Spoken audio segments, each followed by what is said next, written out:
last year, the Irish Tourist Board have been heavily marketing the Wild Atlantic Way, a 2,500 kilometre coast-hugging route designed to rival the US Pacific Coast Highway or South Africa's Garden Route.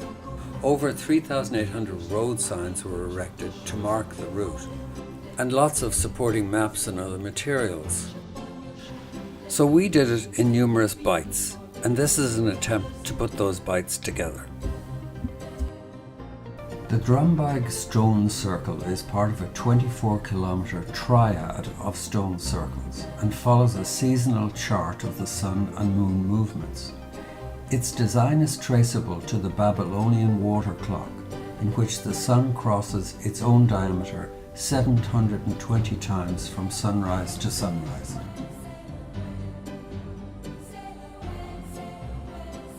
This trip was intended to fill some gaps from earlier trips, capturing the Mizen Head and the Beara Peninsula.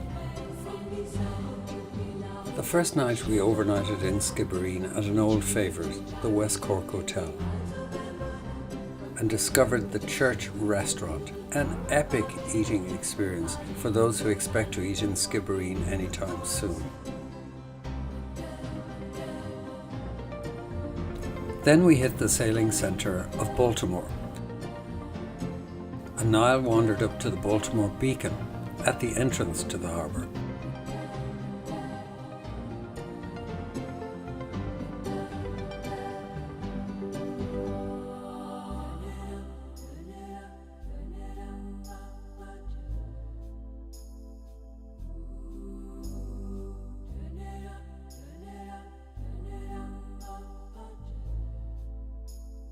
And finally reached our main objective, the Mizen Head. Because a main transatlantic sea route passes nearby, Mizen Head was for many seafarers the last or the first sight of Europe.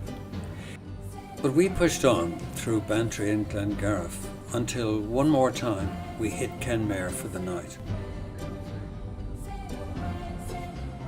This time we overnighted at the Hawthorne B&B, which just happened to be 40 yards from Florrie Batt's bar, where we taught Florrie to make sidecars. And then what an Epicurean delight awaited us at the Muse restaurant, which just happened to be right next door to our B&B. Then we headed out along the north side of the Beara Peninsula, and passing a varied collection of everything from manicured gardens and shaped hedges to almost dirt roads.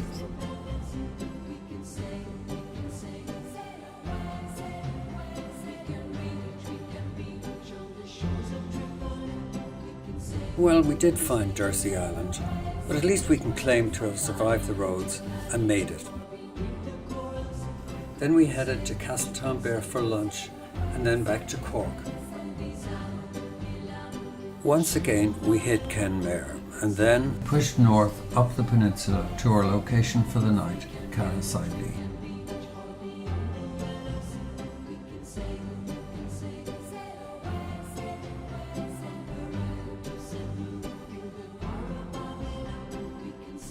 At Carasailee we checked into our quixotic guest house, and then proceeded to fit in a quick visit to two local forts.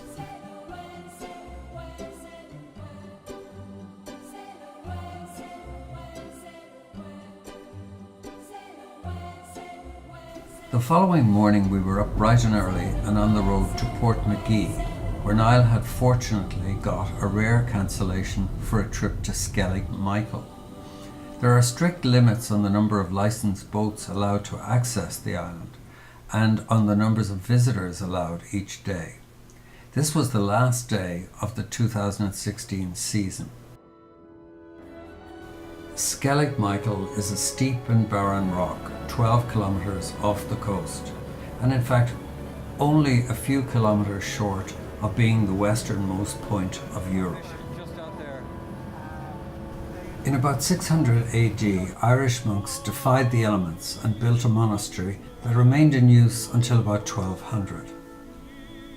The 600 steps to the monastery are one of three routes that the monks developed, and which were used by Vikings to carry off the abbot. On the slightly higher south peak there is a hermitage, not accessible to the public as it requires climbing skills. Though the island had no soil, the monks brought some from the mainland and developed a small garden where they cultivated some vegetables and goats to supplement the primarily fish diet.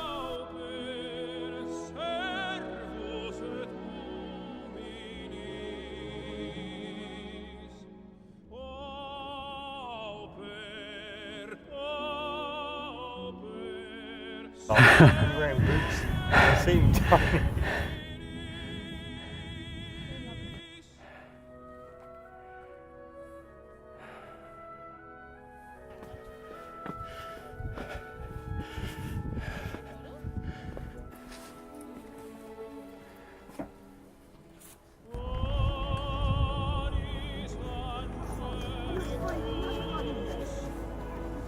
Skellig Michael has recently been named one of the top 10 World Heritage Sites and is also featured in the latest Star Wars movies.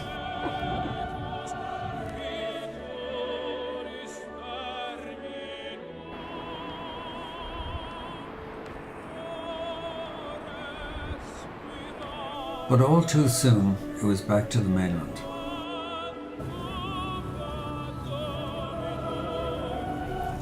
Skellig Michael was a very memorable experience.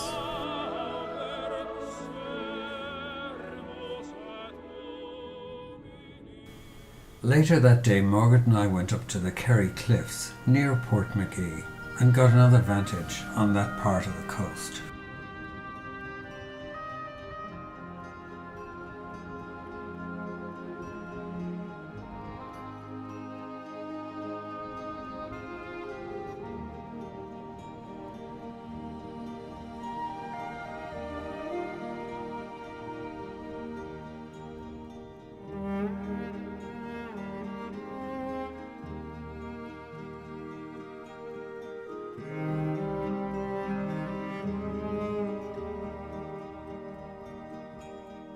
So now we checked into a great B&B, the Horizon View Lodge on Valentia Island, complete with spectacular water views.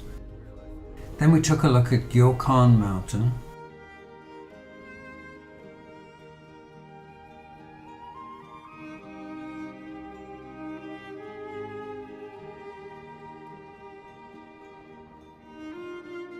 and ended the day with a lovely sunset meal at the moorings in Portmagee.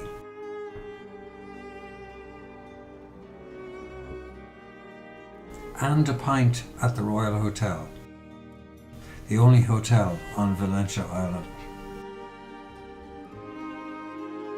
The next morning, after breakfast and fun with the landlord in our B&B, and a final look at his art and his view, we headed out to explore some additional offerings on Valentia. First we walked to the Tetrapod Trackway and saw the 300 million year old, oldest in the world, moulded footprints and tail markings of the lizard-like creature, 1 meter long, which was the first vertebrate to stand on land. At that time, what is now Ireland was below the equator. Then we explored the Valentia Island Lighthouse at Cromwell Point, passing the Glenlom Standing Stone from 2000 BC on the way. Among other things, in the lighthouse we saw the letter of dismissal of Brendan Behan, the noted Irish writer, who apparently was a pain in the neck working in the lighthouses.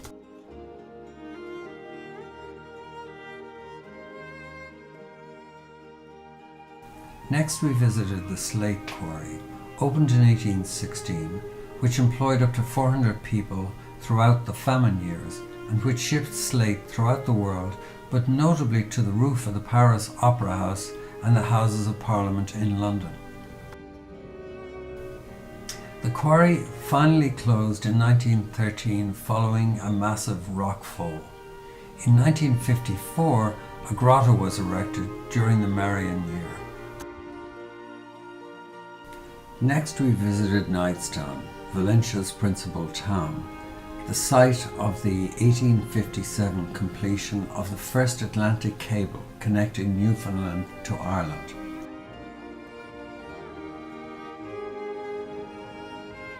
Before leaving Valentia, we spent some time in the Skellig Experience Visitor Centre, which had some very interesting history on the Skellig Islands.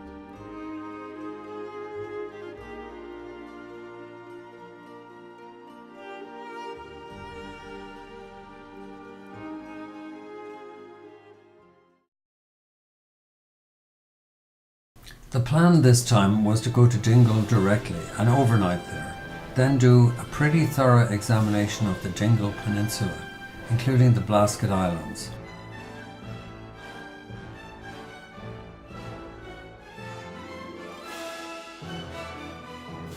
As we were heading towards Inch Beach from Castlemaine, we saw a sign for a viewpoint and took it.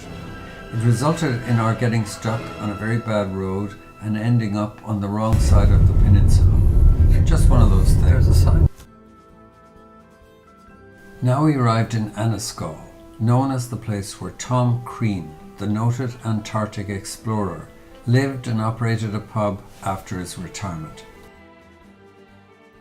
Crean was a member of both Scott's and Shackleton's voyages and was one of the last 6 who made it in an open boat to South Georgia during Shackleton's epic voyage.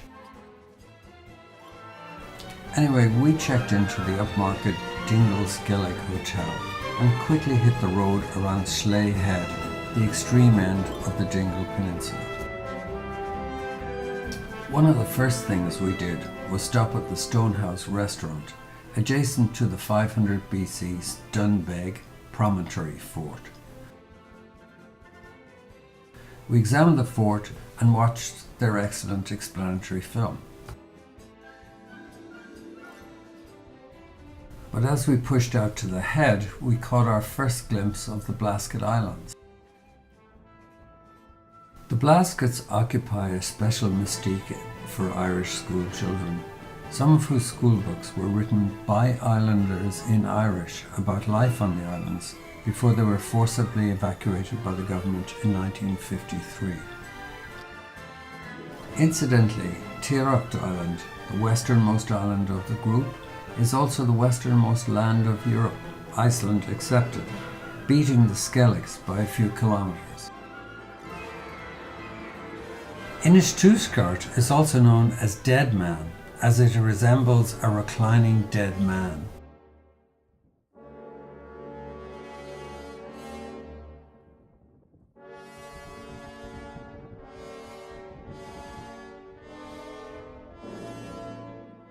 On the return to Dingle, we spotted a group of riders right on the ridge of a mountain.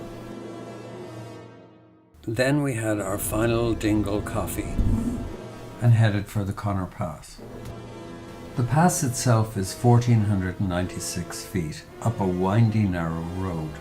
However, at the top, it affords expansive views of both sides of the Dingle Peninsula, including a final peak at Dingle itself.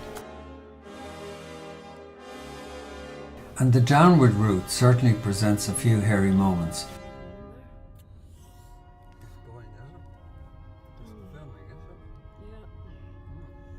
Particularly with opposing traffic.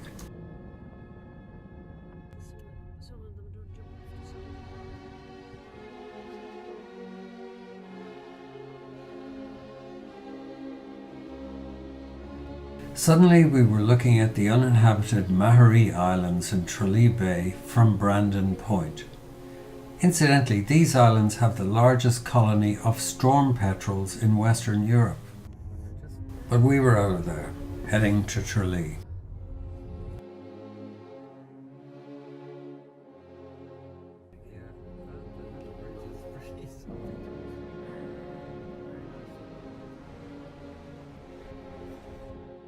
The following day, a hearty breakfast, a quick look at the County Museum and the Rose of Tralee, and we were on the road and back in Monkstown in a flash.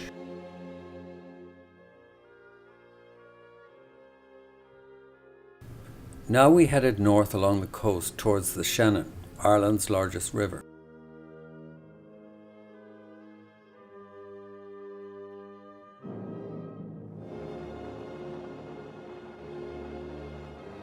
From Ballybunion, the aim was to get to the ferry at Tarbert, cross the river and head out to Loop Head.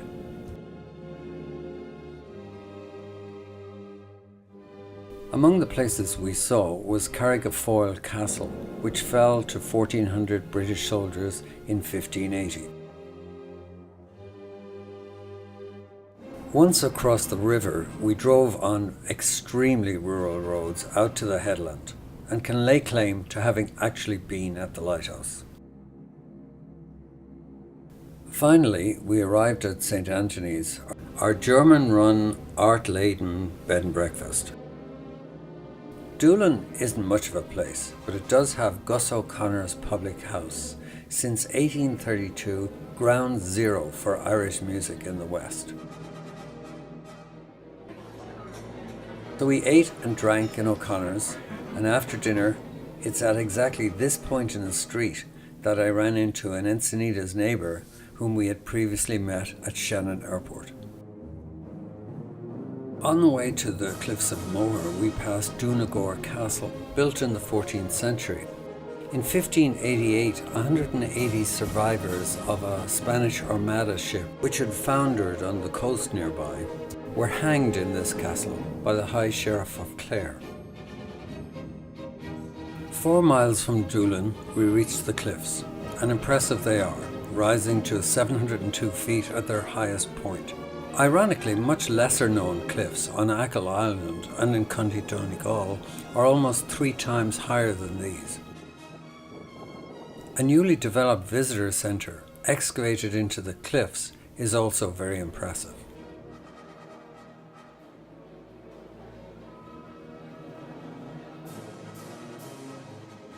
The last thing we did in Doolin was visit the Doolin Caves. These caves were discovered in 1952 by a pair of English students who crawled for 6 hours through narrow crevices and discovered the interior cavern. We descended about 12 flights of stairs and proceeded a good distance along a narrow cave to reach the cavern. But the million-year-old stalactite, the longest known freestanding stalactite in Western Europe, was worth it.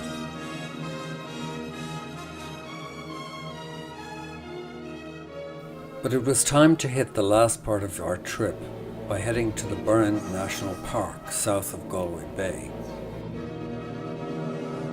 This so-called karst landscape, formed by the dissolution of soluble rocks, consists of a limestone pavement with criss-crossing cracks called gripes.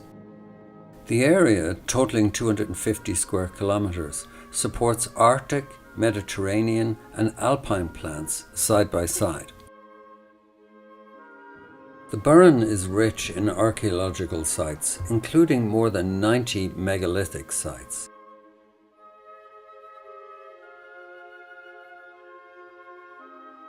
But you can only megalith for so long, and we were hungry, so we resolved that problem in Monks in Ballyvaughan.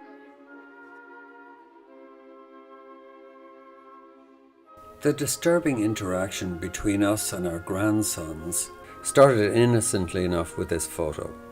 Naturally, I responded with this. Look here, Griffin and Ryan, I don't know what is actually going on here, but I can't keep doing this like this. Then I got this. Can you imagine? Ready? Niall, you look very silly there. Disgusting. So I had to give up, simply sending this. Griffin, do you really think I'm disgusting? With that, it was clearly time to get out of Dodge. So we decided to continue our exploration of the Wild Atlantic Way, starting where we left off the last time in Galway and ending at Keem Beach on Achill Island. We revisited Connemara Airport,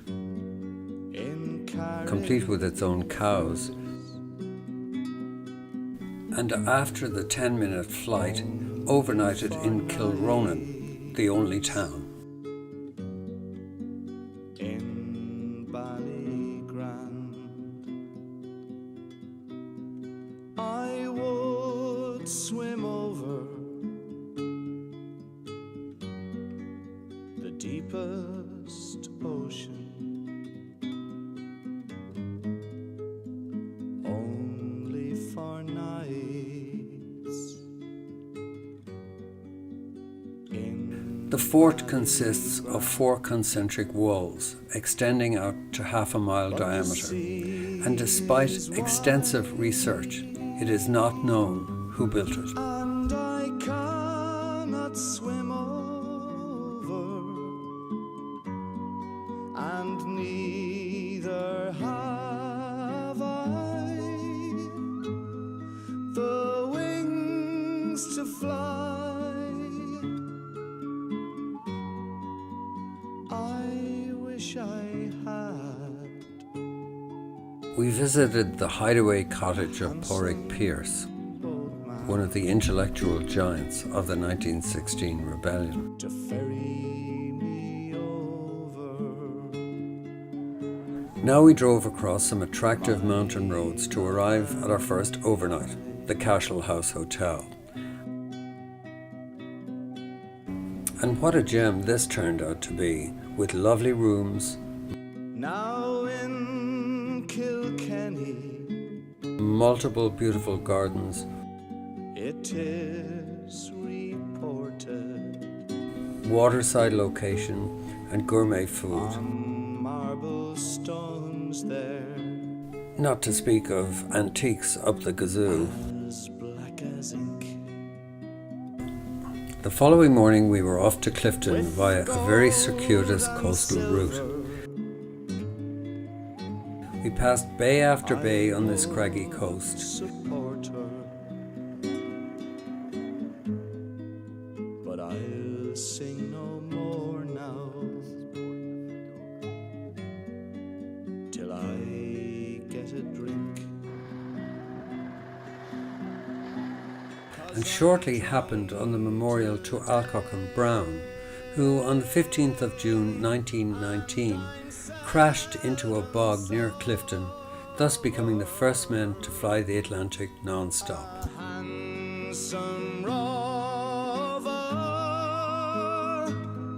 from town to town. After a break in Clifton, we embarked on the second day of coast chugging on our way to our overnight stay at the Mulranny Hotel. My days are numbered. The route from Clifton followed the so-called Sky Road and treated us to a constantly changing range of sea views. Then we had the interesting opportunity at Omey Island of driving over the sand to the island during the brief window when the tide allowed. And then we hit the magic of Kylemore Abbey. Built originally in 1867 for a wealthy English tycoon, it was bought in 1920 by the Benedictine nuns after the destruction of their abbey in Ypres, Belgium during World War I. The nuns ran an international school for girls here for over 100 years, closing it in 2010. In addition to the main building, the estate is noted for the lakeside Gothic church and for the walled Victorian gardens. The location speaks for itself. So on we went, past literally miles of rhododendrons, and before we knew it, our car was parked in front of the Mulranny Hotel. There we wined and dined in style, and were off bright and early for the circuit of Achill Island. Once again, the route followed the craggy coast, with clear views of Clare Island, interspersed with frequent sheep bonding. How are you? How's it going, lads? And crossing onto Achill at Achill Sound. One interesting place we passed was Grace O'Malley's castle. Grace was a notorious Irish landlord and pirate, about whom there are many stories. She did meet with Queen Elizabeth I in 1593.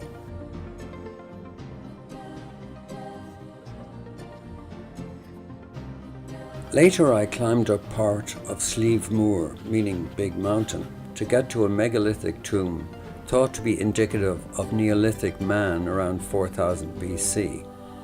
While there, I ran into a group of Texan students engaged in new excavations in the area.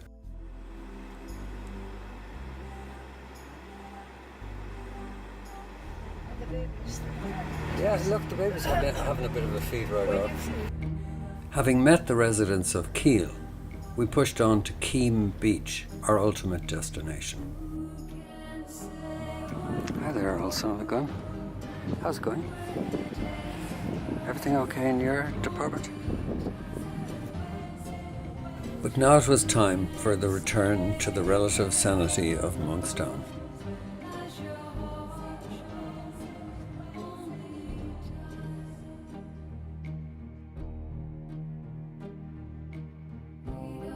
So we resumed heavy partying around Cork for a period and then embarked on our next mission, which was designed to hit the remaining areas of the Wild Atlantic Way that we'd missed up to now.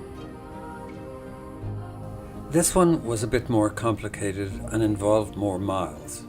So first we travelled to Westport, then explored Clew Bay and the Cada Fields, before staying with Niall's cousin, John Gordon, near Ballina. Then a visit to Margaret's niece Aoife in Strand Hill, and via the passage graves at Carramore to Harvey's Point for the night. Next the cliffs at Slieve Ling and on to Malin Head, the northernmost point of Ireland. Finally Letterkenny for the night and a quick drive via Dublin to Cork to be at Mamie Bone's party that afternoon. So we shot straight to Westport, a popping town, for lunch. Then did a loop past Achill Island, where we'd been before, out as far as Bangor Erris. Then we checked into our lovely waterside B&B, the Ardmore Country House, had a lovely meal at Sage and a pint at Matt Malloy's. Then back to the Ardmore for a gorgeous Clew Bay sunset.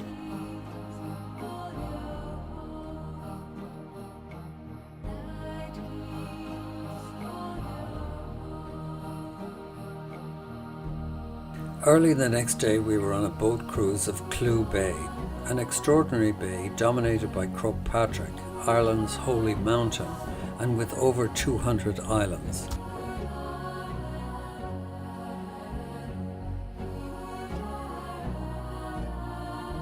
After coming ashore, we had to contend with another of those interminable Irish coffee and cake events. Then we were off to the northern coast of County Mayo to Downpatrick Head, which includes a huge sea stack called Dún Brista, the Broken Fort. It appears the cliff separated in 1390, necessitating the rescue of the inhabitants. The area also includes a huge sea cave extending far inland. 25 Irish rebels fighting with the French drowned in this cave during the 1798 Rising. Then we visited the Cada Fields, the most extensive Neolithic site in the world, discovered in the 30s under a bog and recently accurately dated to 3500 BC. The fields were created by a large community of agricultural people who cleared forests to create arable land. Next, we had a lovely evening at John and Gare's lakeside place near Knockmore.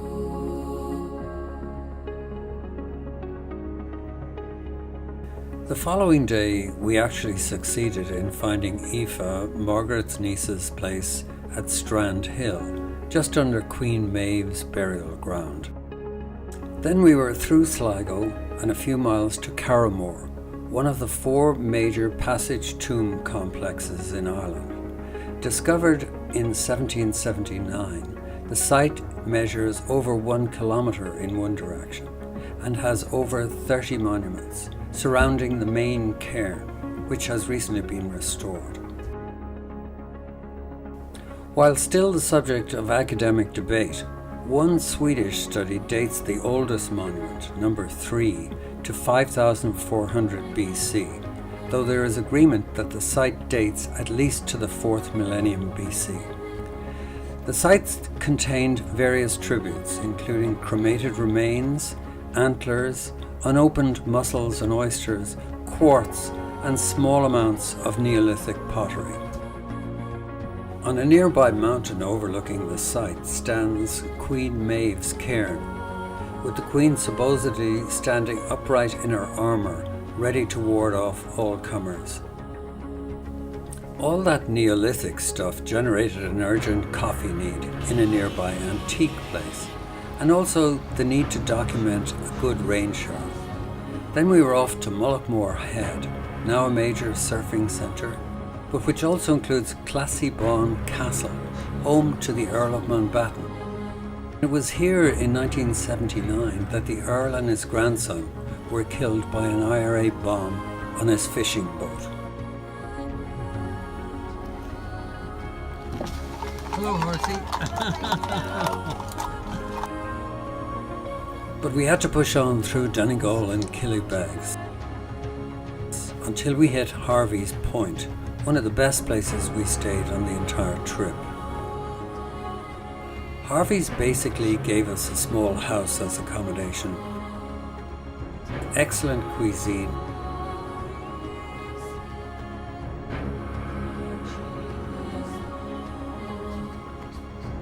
and possibly the best breakfast we had in Ireland.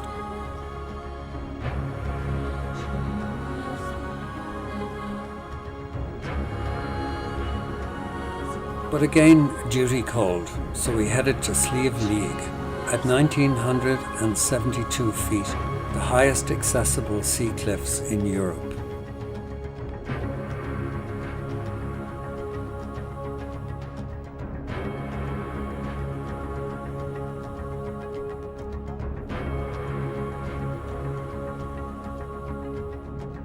The road to the mountain was quite treacherous, but we were fearless. Then, as the weather deteriorated, we headed cross-country, with the occasional sheep stop, to the ultimate target, Malin Head.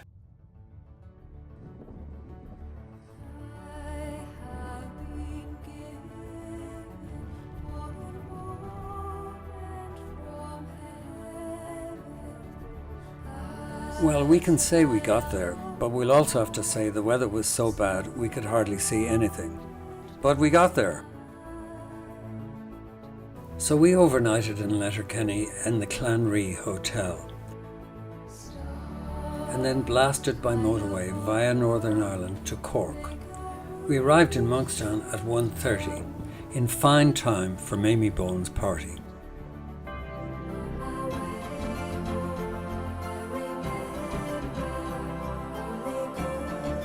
Now we entered the wind-down phase. Of course there was partying.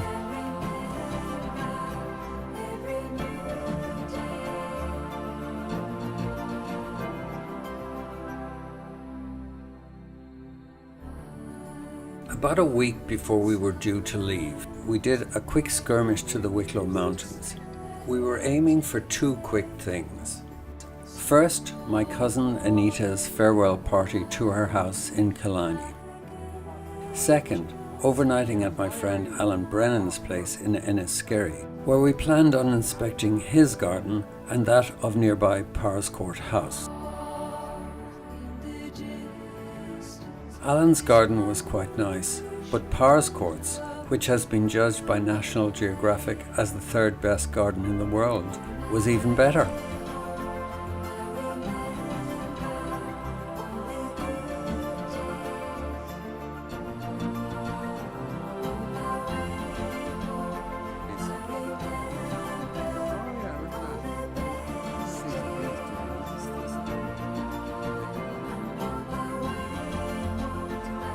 Alan also took us on a drive around the grounds, including the Powerscourt waterfall, which Niall climbed down as a student, and through the mountains to Johnny Fox's, where we joined Bill Clinton as customers.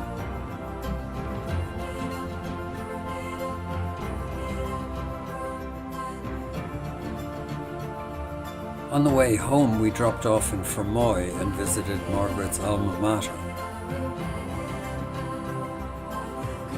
We couldn't find the graffiti that she'd scrawled there, however. But now it was time to pack up the house and get rid of the wasps and enjoy the new fireplace. Then some final glances at Monkstown Bay.